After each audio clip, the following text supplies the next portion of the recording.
বাহরাইনে অবৈধ ও অনিয়মিত অভিবাসীদের ধরতে দেশজুড়ে চলমান বিশেষ অভিযানে ১২৭ জনকে তাদের নিজ নিজ দেশে ফেরত পাঠানো হয়েছে। গ্রেফতার করা হয়েছে ১৯ জনকে। দ্য ডেইলি ট্রিবিউন এই খবর দিয়েছে। তবে দেশে ফেরত পাঠানো বা গ্রেফতারকৃতরা কোন দেশের নাগরিক তা জানানো হয়নি। খবরে আরও বলা হয়েছে, বাহরাইনের লেবার মার্কেট রেগুলেটরি অথরিটি গত ২১ থেকে ২৭ সেপ্টেম্বর পর্যন্ত পরিচালিত অভিযানে ১,১০৯টি স্থানে পরিদর্শন করে। চলে ২৬টি যৌথ অভিযান। ১,০৮৩টি দোকান ও প্রতিষ্ঠানে চলে সরেজমিন পরিদর্শন। এসব অভিযানে শ্রমবাজার ও অভিবাসন আইন লঙ্ঘের একাধিক ঘটনা ধরা পড়ে, যাদের বিরুদ্ধে আইনগত ব্যবস্থা নেওয়া হয়। বাহরাইনে আছেন ১,৪০,০০০ প্রবাসী বাংলাদেশি। তাদের দেশটির আইন মেনে চলা, ভিসা ও কর্মক্ষেত্রের কাগজপত্র আপডেট রাখা সব সময়ের জন্য জরুরি বলে মনে করছেন প্রবাসী বাংলাদেশিরা। সৌদি আরব কন্টেন্ট নির্মাতাদের জন্য নতুন নীতিমালা ঘোষণা করেছে। তাতে বলা হয়েছে, ক্ষতিকর ও দেশটির সামাজিক ও রাষ্ট্রীয় মূল্যবোধের সাথে বেমানান ও অনুপযুক্ত কন্টেন্ট তৈরি ও প্রচার করা যাবে না। একই সাথে স্পষ্ট করা হয়েছে কোন ধরনের কন্টেন্ট বেআইনি এবং সমাজের জন্য ক্ষতিকর। সৌদি গেজেট এই খবর দিয়েছে।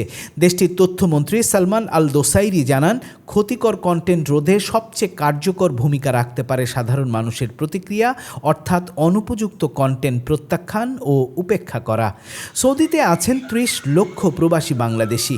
নতুন এই নির্দেশনা সৌদি প্রবাসী বাংলাদেশিদের জন্য জানা ও মানা গুরুত্বপূর্ণ।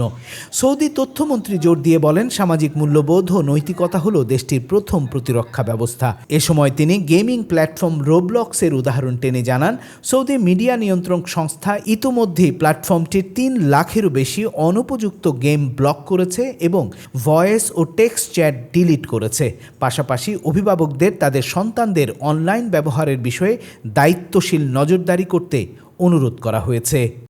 কুয়েতের গ্র্যান্ড মসজিদের জন্য বাংলাদেশ থেকে পাঠানো একটি ক্যালিগ্রাফি উপহার দেওয়া হয়েছে। কুয়েতে নিযুক্ত বাংলাদেশের রাষ্ট্রদূত মেজর জেনারেল সৈয়দ তারেক হোসেন বাংলাদেশ দূতাবাসের পক্ষ থেকে কুয়েতের বিখ্যাত গ্র্যান্ড মসজিদে 2টি ক্যালিগ্রাফি হস্তান্তর করেন।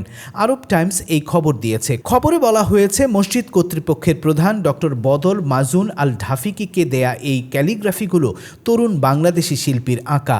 কুয়েতের গ্র্যান্ড মসজিদের আর্ট গ্যালারিতে বিশ্বের বিভিন্ন দেশের ক্যালিগ্রাফি থাকলেও বাংলাদেশের কোনো শিল্পীর ক্যালিগ্রাফি আগে ছিল না।